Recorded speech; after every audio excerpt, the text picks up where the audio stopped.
बिस्मिल्लाहिर्रहमानिर्रहीम। पाक परवरदिगार के बाबरकत नाम से शुरू करता हूँ जो दिलों के राज खूब जानता है।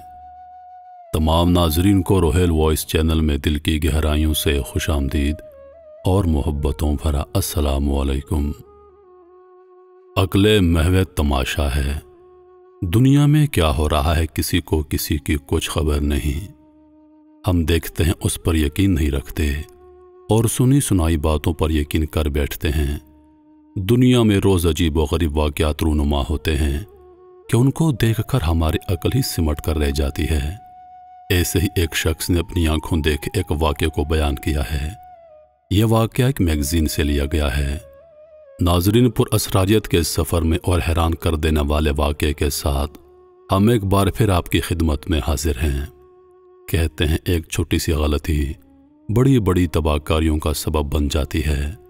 कैसे हमारी ज़ाती चीज़ें हमारी शख्सियत का आईना होती हैं। लेकिन आपको ये सुनकर हैरत होगी कि हमारी इस्तेमाल शुदा अशिया का कैसे हमारी शख्सियत के साथ साथ हमारी किस्मत पर भी गहरा असर होता है। ऐसे बहुत से वाक़यात होते हैं जिनको मानने से हमारी अक्ल बिल्कुल इनकारी होती है और यूं कह लें कि कुछ भी समझ में नहीं आता। एक शख्स कहता है कि मेरे साथ भी कुछ ऐसा मामला हुआ था। एक छोटी सी गलती ने मेरी तकदीर बदल दी। मेरे साथ भी कुछ ऐसा ही मामला हुआ था। मैं अपने दोस्त की बहन की शादी में शिरकत के लिए उसके गांव गया था। ये एक पुरसुकून जगह थी। उस गांव में मेरी हैरत का मरकज़ यहाँ का एक आम सा मोची था। लेकिन आपको सुनकर हैरत होगी कि उसकी शोहरत की वजह उस मोती के हाथ का हुनर नहीं था बल्कि कुछ और ही था। और उसकी उस पुरअसरार आदत की वजह से लोग उस मोची से अपने जूते मरम्मत करवाने आते थे। मुझे उससे मिलने का बेहद शौक हो गया और मैं अपने दोस्त से इसरार करने लगा कि मुझे भी उस मोची से मिलना है। आखिर कौन सा ऐसा इल्म है उसके हाथ में जो सब उसके ना सिर्फ दीवाने हैं बल्कि उसकी बेहद कदर करते हैं। हम दोनों उस मोची की दुकान की जानब चल दिए। लेकिन मैं तो हैरान रह गया कि उस मोची की ना तो कोई दुकान थी ना कोई कारखाना। महज एक दरख्त के नीचे उसने अपना अड्डा जमा रखा था। मुख्तसर से औजारों पर मबनी एक छोटा सा संदूक, उसके खुद के बैठने के लिए एक छोटा सा खस्ता हाल कुशन और पैरों में नहायत बेसुदा जूतों की जोड़ी उसकी मलकियत थे। दरख्त की जड़ के गिर्द बने सीमेंट के पक्के थड़े पर उसकी छोटी सी दुकान कायम थी। शहजाद ने मुझे बताया कि इस दरख्त की जड़ को इस मोची की मलकियत समझो। गांव वालों ने लाख कोशिश की लेकिन इस मोची ने इस जगह को किसी कीमत पर ना छोड़ा। अब सब के सब थक हार कर बाज आ गए। ये मोची पिछले 32 साल से यहीं पर अपना अड्डा जमाए हुए है। जब शहजाद ये सब बता रहा था उस वक्त हम यहाँ से गुजर रहे थे। लेकिन उस वक्त असलम मोची अपनी बराए नाम उस दुकान में मौजूद नहीं था। मुझे शहजाद ने मजीद बताया कि इस मोची की शोहरत की एक और बड़ी वजह है और वो ये कि असलम मोची किसी का जूता अपने हाथ में लेकर उसके आने वाले कल का हाल बता सकता है और उसे आने वाली किसी बड़ी मुसीबत से आगाह कर देता है ताकि वो उस मुसीबत से कुछ हद तक बच सके। अब मेरा तो जुस्सुस और बढ़ रहा था और मेरा दिल चाह रहा था कि किसी भी तरह उस मोची से बातचीत करूं, लेकिन वो उस वक्त वहां मौजूद न था। हम यहाँ शहजाद की वालदा के जूते मरम्मत करवाने आए थे। हम उसी दरख्त के थड़े पर इंतज़ार करने के लिए बैठ गए।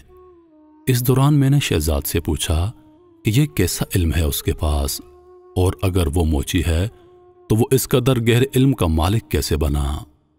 मुझे बताया गया कि आज से तकरीबन 35 साल पहले इस मोची ने यहाँ दरख्त की जड़ के करीब दरख्त की छांव से फ़ायदा उठाने के लिए यहाँ पर बैठना शुरू कर दिया। वो यहाँ बैठकर लोगों के जूते मरम्मत करता था। लेकिन गांव में और भी मोची थे, इसलिए उसके पास काम बहुत कम आता। कभी कभी तो सारा दिन खाली गुजर जाता। एक दिन शाम होने को आ गई थी लेकिन उसके पास सारे दिन में एक भी जूता मरम्मत को नहीं आया। करीब ही था कि वह अपने घर खाली हाथ लौट जाता। उसी उसना में उसके पास एक नहायत बूढ़ी औरत अपना जूता मरम्मत करवाने के लिए आई। वो बहुत गरीब थी। कपड़ों पर जगह जगह पेबंद लगे थे। नंगे पांव खड़ी थी और अपने जूते हाथ में थाम रखे थे। असलम के करीब आकर कहने लगी, बेटा کیا تم میرا جوتا سلائی کر دو گے؟ اسلم نے نہایت احترام کے ساتھ کہا کیوں نہیں ماں جی، لیکن وہ بڑھیا ایک دم بولی مگر میرے پاس تم کو دینے کے لیے پیسے نہیں، گاؤں کے سبھی موچیوں نے مفت میں میرے جوتے مرمت کرنے سے انکار کر دیا ہے۔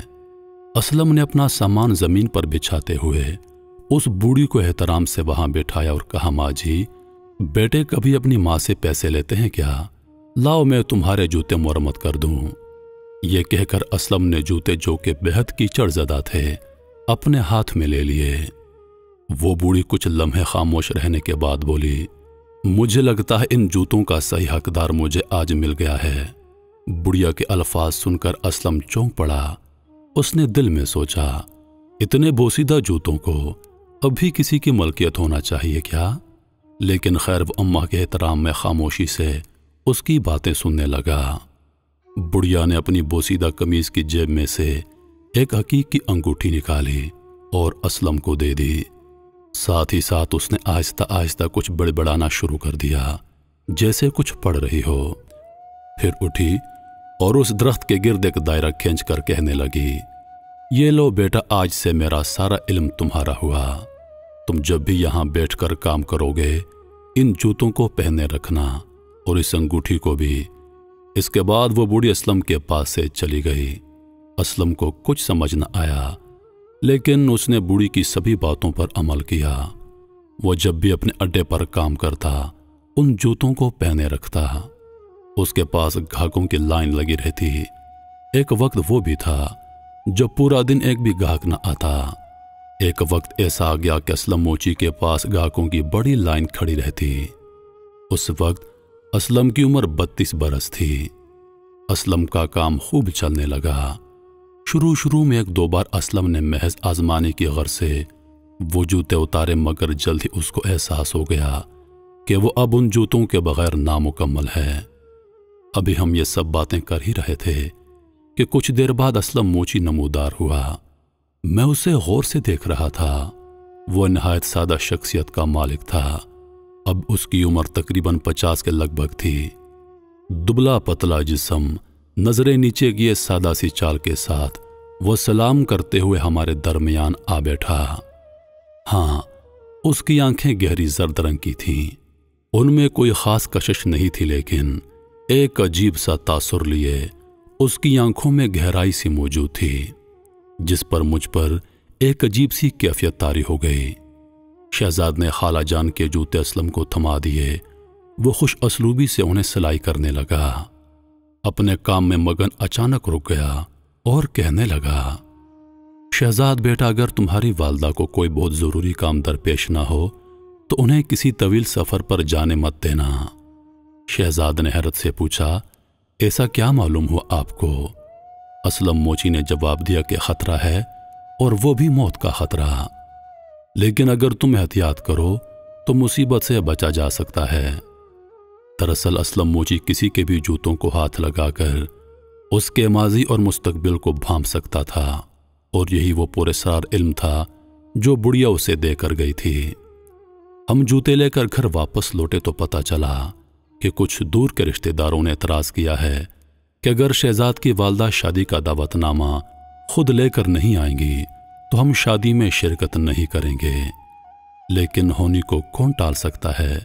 لاکھ کوششوں کے باوجود بھی خالہ جان کو دوسرے شہر جانا پڑ گیا، اور راستے میں بس کو ایک حادثہ پیش آ گیا اور بس ایک کھائی میں جا کر گر گئی اور خالہ جان کا انتقال ہو گیا۔ ان کا ہنستا بستا گھر موت کے ماتم میں تبدیل ہو گیا۔ میری تو عقل موقوف ہو کر رہ گئی تھی کہ کیسے ایک شخص محض جوتوں کو ہاتھ لگا کر یہ بتا سکتا ہے کہ ان جوتوں کو پہننے والے کے ساتھ کیا معاملہ درپیش ہوگا۔ کچھ دنوں کے بعد سادگی سے شادی ہو گئی۔ اب میں نے واپس اپنے گھر جانے کا ارادہ کیا۔ شہزاد مجھے گاؤں کی سیر کروا رہا تھا۔ اچانک میرا جوتا ٹوٹ گیا اور ہم اسے سلائی کروانے کے لیے اسلم موچی کے پاس لے گئے۔ اسلم بھائی نے میرے جوتے سلائی کرتے کرتے مسکرانا شروع کر دیا اور کہنے لگا مجھے کچھ وقت لگے گا، چاہو تو کچھ دیر بعد لے لینا۔ پھر کچھ دیر رک کر مجھے مخاطب کر کے بولا वाह भाई, तुम किस्मत के तो बड़े धनी हो, आने वाले चंद सालों में ही तुम बुलंदियों को छुओगे। मैं हैरान था, हालांकि मैं उसकी पेशनगोई का सबूत अपनी आंखों से देख चुका था, फिर भी मेरे यकीन में कुछ कमी सी थी। खैर, हम सामान समेटे और वापसी की तैयारी करने को वापस चले गए। शाम को मेरी वापसी की ट्रेन थी। हम जूता लेने बरगद की दुकान पर पहुंचे, लेकिन असलम मोची वहां न था। उसके शागिर्द ने मुझे जूते देने से मना कर दिया कि वह खुद आकर देंगे, लेकिन ट्रेन का वक्त निकला जा रहा था। मैं उसे जोर देने लगा तो शागिर्द ने 3 जोड़े मेरे सामने रख दिए और कहने लगा, ये लीजिए, जो आपका है वो ले लें। मैंने अपने जूते की पहचान की और घर ले आया। घर वापस पहुंचा ही था कि मेरा जर्मनी जाने का इंतजाम हो गया। असलम के कहे अल्फाजों को जीना बनाए मैं बुलंदियों के ख्वाब देखता हुआ जर्मनी पहुंच गया, लेकिन मेरी किस्मत ने अपना पासा पलट लिया। कुछ ही दिन गुजरे थे कि एक हादसे की बिना पर मुझे जेल हो गई, वो भी 5 साल के लिए। इस दौरान मुझे बेहद तकलीफों से गुजरना पड़ा। हर लम्हा मैंने रो रो कर गुजारा। हर रात मुझे मौत जैसी लगती। मैं हर वक्त दिल ही दिल में असलम को कोसता रहता और सोचता कि जिस दिन मैं यहाँ से छूट गया, सीधा उसके पास जाऊंगा और उसका गिरबान पकड़कर उसे बरगद के गिर्द घसीट दूंगा। और बिलाखिर वो क़यामत ख़ेज़ 5 साल ख़त्म हो गए और मैं अपने दिल एहद के मुताबिक वापस वतन पहुंचते ही सीधा असलम के पास पहुंचा। उसे देखकर मेरी आंखों में खून के आंसू उतर आए। वो भी जैसे मुझे अब भांप गया था। चौंक कर खड़ा हो गया। मैंने उसका गिरबान पकड़ लिया और इस पर चिल्लाने लगा और उसी कैफियत में सारा वाक़या सुना डाला। असलम ने मुझे नहायत अफसोस से देखा और कहने लगा, देखो, जब तुम्हें मेरे शागिर्द ने कहा था कि मैं खुद आकर तुम्हारे जूते दूंगा, तब तुमने क्यों ज़बरदस्ती की? क्या तुम्हें यकीन है कि तुम अपना ही जूता लेकर गए थे? मैं कदर हैरत में आ गया और असलम का गिरबान छोड़ दिया। फिर कुछ देर बाद सोचकर मुझे याद आया कि हाँ, उस दिन 3 जोड़े थे जिन पर नाम नहीं लिखा हुआ था और वो तीनों तकरीबन एक ही जैसे दिखाई देते थे। मैंने बड़ी मुश्किल से अपने जूते की पहचान की और ले गया। असलम ने जवाब दिया, नहीं, मैं किसी की अमानत में खयानत नहीं करता। तुम्हारे जूते आज भी मेरे पास हैं। तुम उस दिन किसी और का जूता लेकर गए थे और नाम मैंने तुम्हारे नाम के तकद्दुस में नहीं लिखा था। तुम्हारा नाम अब्दुल्ला है और बाकी दोनों भी अब्दुल रहमान और अब्दुल हमीम थे। भला अल्लाह के नामों को मैं जूतों पर कैसे लिख सकता था? इसलिए अपने शागिर्द को कह दिया था कि जूता मैं खुद वापस आकर दूंगा। तुम जिसका जूता पहन कर गए थे उसकी किस्मत में 5 साल की कैद लिखी थी, सो वो तुम्हें झेलना पड़ी। तुम्हारी किस्मत तो वाकई बुलंद है। अब तुम अपना जूता ले लो मुझसे। असलम की बातें खंजरों की तरह मेरे दिल में पेवस्त हो गईं। मारे दुख कर मेरा दिल फटा जा रहा था, लेकिन मैं क्या कर सकता था? असलम ने मुझे मेरे जूते वापस दिए और मेरे पास अल्फाज नहीं हैं कि चंद ही माह में मुझे मेरी नौकरी में इस कदर तरक्की मिली कि मैं बयान नहीं कर सकता। लेकिन मेरी अकल आज तक असलम की पुरस्कार शख्सियत को समझने से कासिर है। लेकिन एक बात जो समझ में आई वो ये ज़रूर है कि अपनी चीज़ों का भरपूर अंदाज में ख्याल रखना कितना अहम होता है। मोहतरम नाजरीन, उम्मीद करता हूँ कि आज की कहानी आप दोस्तों को पसंद आई होगी। अगर हमारी वीडियोज़ आपके ज़ौक़ की तर्जुमानी करती हैं तो हमारी वीडियोज़ को अपने दोस्तों के साथ ज़रूर शेयर करें और मज़ीद वीडियोज़ के लिए हमारे चैनल को सब्सक्राइब कर दें। मुझे दीजिए इजाज़त इस उम्मीद के साथ कि सांसों ने वफा की तो अगली बार एक और वीडियो लेकर आपकी खिदमत में हाज़िर होऊंगा। तब तक के लिए खुदा हाफिज़। अल्लाह पाक आप सबका हाफिज़ व निगहबान। हंसते रहिए और हमेशा मुस्कुराते रहिए।